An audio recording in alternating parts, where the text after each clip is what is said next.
And a very warm welcome to Elena Kountoura, member of the European Parliament and also former tourism minister of Greece. Welcome to all of you. Great to have you with us.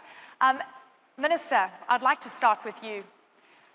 I think that the first question on everyone's mind is, what is exactly going on? I think if I look at it from a geopolitical perspective, there's incredible uncertainty and fear.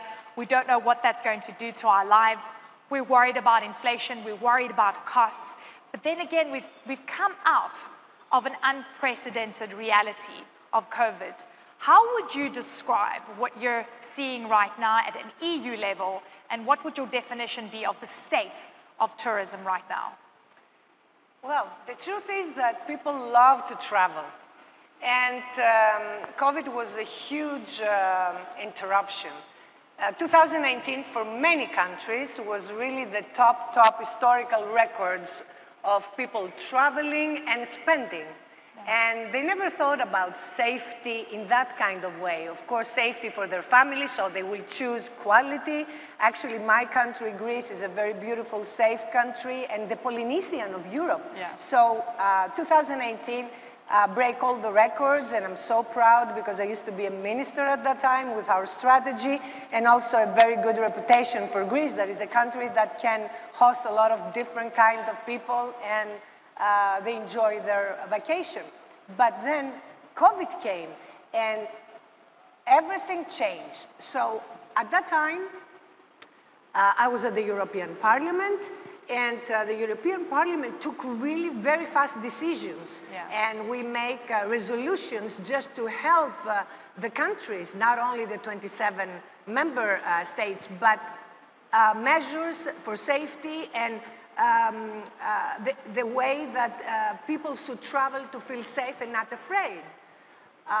And at the same time, the lockdown came. And the Commission delayed a little bit to take measures. So after COVID situation that each country lived in a different way, I think people suffocated. So this year was a year that they said, okay, we need to break free. Yeah. So, of course, they choose in a different way. I've seen, for example, the sea tourism to grow up because they take small yachts just for privacy to make sure that they're safe. It's not that expensive because the quality and the services are great. And also, they change the lifestyle and the traveling. They go more for sustainable tourism. Yeah. So I think each country should be ready now for the growth. I think this year was good, and maybe despite the issues, we should be ready for the growth. Okay. Some control over the that coming.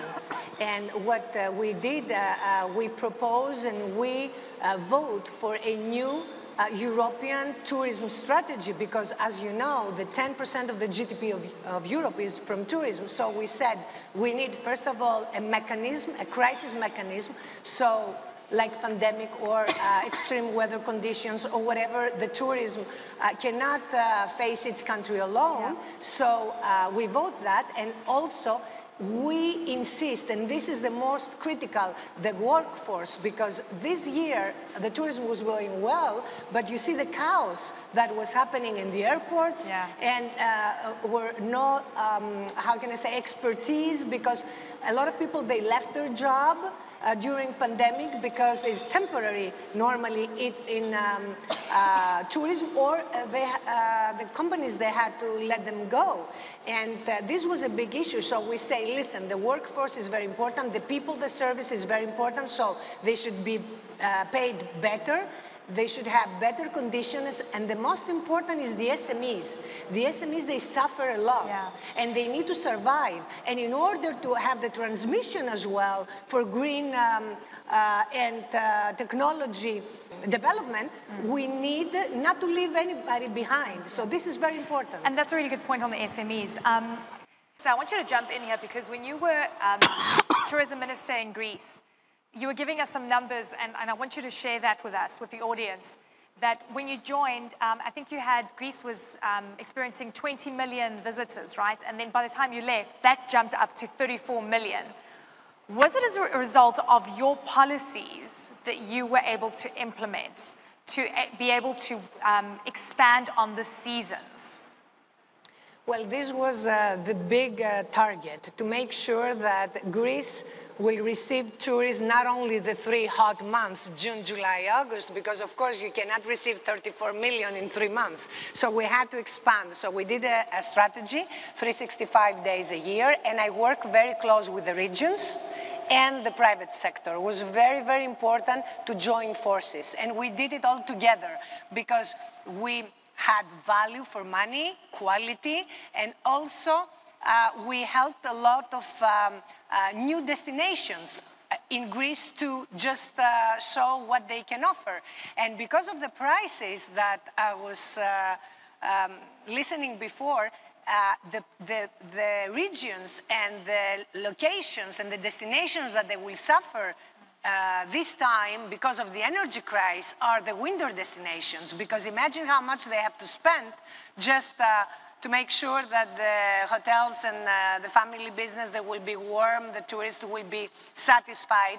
And also, they try to do their best thinking that has to continue to be 4-season destination each country. So for Greece, I'm very proud because, of course, it was not only the arrivals that the increase, was the income, the revenue was important for Greece at that time, because don't forget the big economic crisis that Greece had to face. So we brought more than 18 billion revenues by 2019, was the best year ever, broke all the records, but also the tourism was growing more than our economy.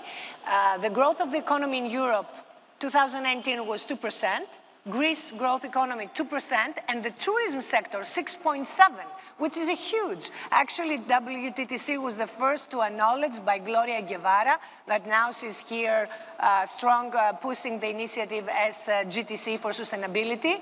And we support her because of this great initiative, but also she can see the future. So when she did that, was a big surprise for everybody how a small country, Greece, did that. So this reputation follow us. So this year we did a great job. And me, being in the parliament, all these best practices, I'm just trying to implement, so the European Parliament, to make sure that the legislation and the path that the Commission gave us by 2030. Is there appetite in the European Parliament to implement legislation around tourism and travel? Absolutely, and also we actually right now work very much on the sustainable and resilience, on thematic tourism.